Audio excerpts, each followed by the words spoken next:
সুংটাং শব্দে মুখরিত নগরীর কামারপল্লীগুলো ঈদুল আজহাকে সামনে রেখে তাদের এই কর্মব্যস্ততা।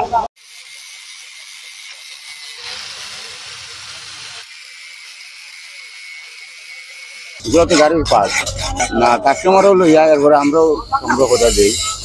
না আমি সকালবেলা দিছিলাম তরি আর দাও মোটা দাও দিছি, তো আল্লাহর রহমতে মোটামুটি ভালো কাজ করতেছে। এখনো কাজ করতেছে তারা। তো এখন আমি আসছিলাম নিতে আসছি। না তেমন নাই এখনো আবার শুরু হয়েছে না কাস্টমার। বৃষ্টির লাগি তো আর খারাপ বাজার, বুঝছেন না?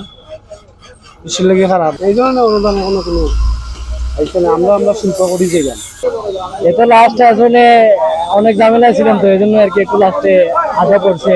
দেখছি অনেক কিছু খুঁজাখুঁজি করে তো কিনা হয়েছে, এই জন্য দেখে শুনে না কিনলে তো অনেক সময় অনেক কিছু বিপদে নিজেই তো পড়তে হয়। এইটা বাধা দিচ্ছি না, আমি কিনতে দেশে পাইলে কিনতাম। ঈদ উপলক্ষে এখন তো ফুটপাতের ব্যবসা বন্ধ, কিন্তু ঈদ উপলক্ষে আমাদের এখানে একটা মেলা হয়, যাতে আপনারা তো অবগত আছেন।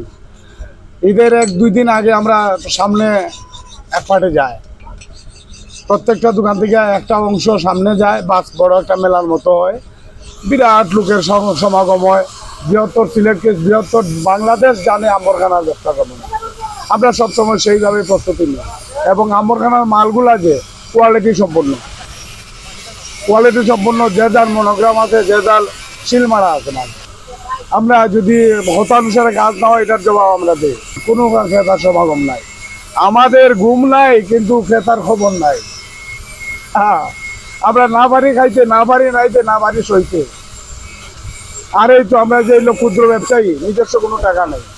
আমরা যে ঈদ উপলক্ষে দাঁড় খরচ করিয়া যা পারি সব দোকানে না ঢুকাই।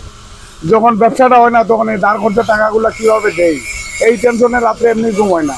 গত রাত্রে বাসায় গেছি 2টায়, ঘুমাইতে 4টা, আবার 6টার দিকে উঠতে আইছি।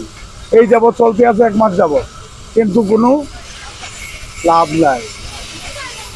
ওদের যার বিয়া তার খবর নাই, আর বারাবর্তীর ঘুম নাই, বুঝছেন? আমরা এই অবস্থানে আছি। এখন জানি না আগামীতে কি হবে না হবে। আমরা এখন আশায় আছে যে ঈদের 1 দিন আগে কিছু হবে। আর নাই কমই ভাই, কম না ভাই। মেঘে লেগে তো বাজার খারাপ ভাই।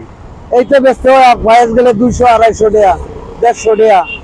জুড়িগুলো আপনার 120 টাকা, 130 টাকা, ওগুলো 120।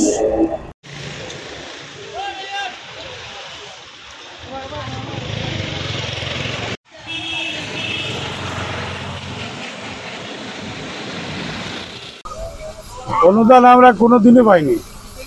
শুধু বিগত 2 বছর আগে ওই যে